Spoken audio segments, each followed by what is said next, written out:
ngày nay trong một hai một ô đồng về motor solar một tất và mà một phê tiếp hay chia một phê muối để và pra ai tinh được không tầm lại thu thay tinh được không tầm lại thu thay hơi miền con được kịp tiền và lời đấy trong này nòm tầm 4 chạm tông từ motor này motor này cứ cầm lặng vì nó say motor rồi 20W ហើយប្រភេទ motor ដែលសម្រាប់ទឹករាក់បាទតែទឹករាក់នោះក៏អាចថាបានជ្រៅក៏បានដែរព្រោះវា46 ម៉ែត្រនោះ motor នេះណាហើយបានទឹកច្រើនបាទដូចដែលបានឃើញនៅក្នុងឯកសាររបស់ motor នេះឯកសាររបស់ motor នេះគឺវាបាន46 45 ម៉ែត្រហើយនៅក្នុងនីវ៉ូទឹកដែលបូមធ្លាក់ចុះដល់41ក៏វាបាន2គីបដែរហើយ36បាន3គីប30បាន4គីប22ម៉ែត្របាន5គីប13ម៉ែត្រគីប13ម៉ែត្របាន6គីបបាទគឺជាប្រភេទដែល motor មួយដែលយើងចាត់ទុកថាជា motor តួ75 មីលីម៉ែត្របានទឹកច្រើនបាទហ្នឹងគឺកម្លាំងម្សេះហើយនេះ motor នេះទើបតែមកដល់ថ្មីទេហើយ motor នេះដែរគឺយើងប្រើតែខ្សែ2ទេអានេះខ្សែម៉ាស់អានេះខ្សែសូឡាតែ2ទេបូកដកទេអញ្ចឹងយើងអត់ត្រូវការទូភ្លើងអីទេយើងត្រូវការតែប្រអប់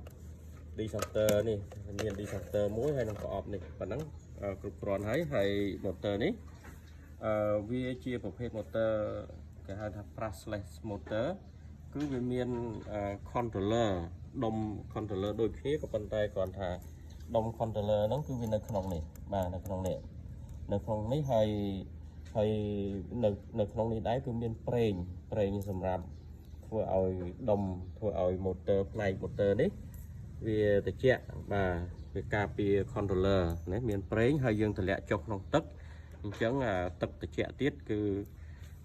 គេប្រើ controller ហ្នឹងបានបាទវាតូចជាង controller នៅខាងលើចំណែកឯ motor នេះយើងឃើញថាវាជាតួវា inox បាទជាទូទៅគេធ្វើ inox ហើយផ្នែកចាប់ពីនេះចុះក្រោមហ្នឹងគេហៅថាផ្នែក motor បាទផ្នែក motor ប៉ុណ្ណេះទេហើយខាងក្រោមនេះ controller របស់វាហើយចាប់ពីនេះមកហ្នឹងគឺផ្លិតផ្នែកផ្លិតបាទពួកផ្លិតប្រភេទ motor ប្រើផ្លិតមិនមែនដែកវាយទឹកឡើងទេហើយកវានេះចេញសយោ49បាទ49 motor solar យើងឃើញរាងវាតូចទេប៉ុន្តែវាខ្លាំងអត់ដូច motor ប្រើភ្លើងទេហើយដោយសារ motor នេះប្រើខ្សែ2អញ្ចឹង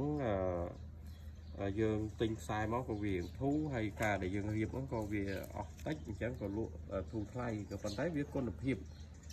ដូចគ្នាទេហើយថ្ងៃក្រោយទៅប្រើយូរទៅក្នុងករណីថា controller របស់វានឹងមានបញ្ហាគឺយើងដូរក៏អស់លុយតិចដែរព្រោះ controller នោះវាតូចបាទហើយនោះគឺផ្ទាំងសូឡាតាមពិតទៅផ្ទាំងនេះវាផ្ទាំង585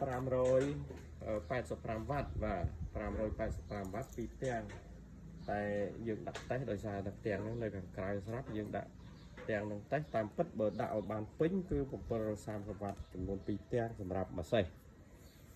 បាទប៉ុន្តែដោយសារផ្ទាំងនៅខាងក្រៅយើងដាក់តេស្តហ្នឹងទៅហើយក៏ចេញទឹកបានល្អដែរឥឡូវនេះគឺយើងបានរៀបចំដាក់តេស្តនៅក្នុងធុងបាទយើងដាក់តេស្តក្នុងធុងចាំមើលថាតើទឹកនេះវាអាចបានល្អប៉ុន្មានហើយនៅពេលនេះម៉ោងប៉ុណ្នេះគឺថ្ងៃល្អដែរណាអញ្ចឹងឥឡូវយើងចាប់ផ្ដើម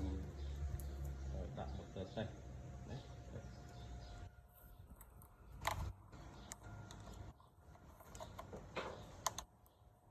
ឥឡូវកាច់ចុងតាក់មកកាច់ចុងតាក់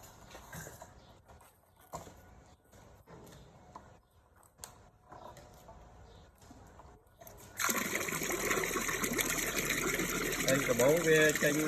តិចឥឡូវវា ចេញឲ្យវាដើរខ្លាំងឡើងអញ្ចឹងណា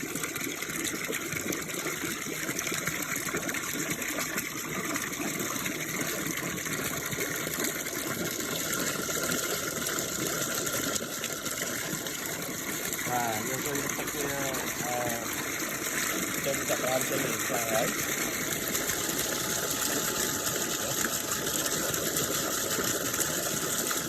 សម្រាប់បងប្អូនដែលត្រូវការសម្រាប់ថ្លៃឲ្យទៅល្អទៀតឲ្យបូមទឹកចេញបានច្រើនទៀតត្រូវហើយបាទទៅនេះ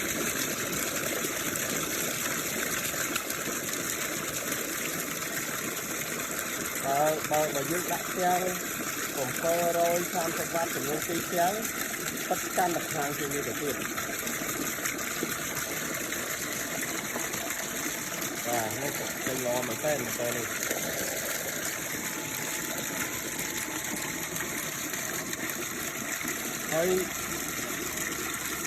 ហើយយើងនៅពេលដែលយើងប្រើយើងអត់ចាំបាច់បិទបើកកង្កែវាអូតូបិទបើកខ្លួនវាដូច